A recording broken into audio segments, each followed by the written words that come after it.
इंसानों के दरमियान शैतान के बहकाने की कहानी। इब्तिदाई इंसान अल्लाह के करीब सादा और खालिस जिंदगी गुजारते थे, मगर शैतान, जो इंसान का खुला दुश्मन था, दूर बैठकर इंसानों को बुराई की तरफ मोड़ने की मंसूबाबंदी करता रहता।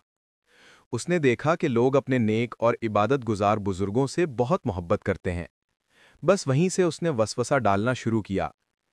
अगर तुम इन नेक लोगों की तस्वीरें बना लो तो इन्हें कभी भूल नहीं पाओगे। अगर तुम इनके मुजस्समे रख लो तो इनकी नेकी तुम्हें याद रहेगी। ऐसे ही छोटे छोटे ख्याल शैतान ने इंसानों के दिल में डाले और इंसानों ने समझा कि वो कोई बुरा काम नहीं कर रहे। पहले बुत कैसे बने? शुरू में लोग सिर्फ अपने अहम बुजुर्गों की तस्वीरें और निशानियां यादगार के तौर पर बनाते थे। वक्त गुजरा, नस्लें बदलीं।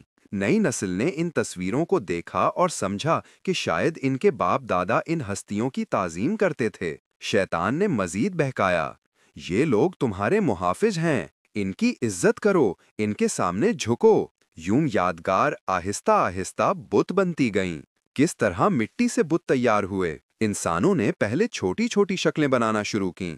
मिट्टी से, नर्म पत्थर से, लकड़ी से। ये सिर्फ निशानियां थीं, लेकिन वक्त गुजरने के साथ ये निशानियां बदलकर माबूद बन गईं।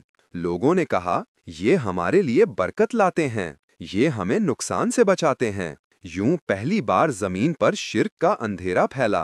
परस्तिश कैसे शुरू हुई? शैतान ने इंसानों को ये तक कह दिया, अल्लाह तक पहुंचने के लिए ये बुत जरूरी हैं। लोग पहले अदब से खड़े होते, फिर झुकते, फिर सजदा करने लगे। ये सब वो अमल था जिसे अल्लाह ने कभी हुक्म नहीं दिया था, मगर इंसान समझ बैठे कि शायद यही इबादत है। यूं बुत परस्ती ने पहली बार इंसानों के दिलों में जगह बनाई और शिर्क की बुनियाद रखी गई।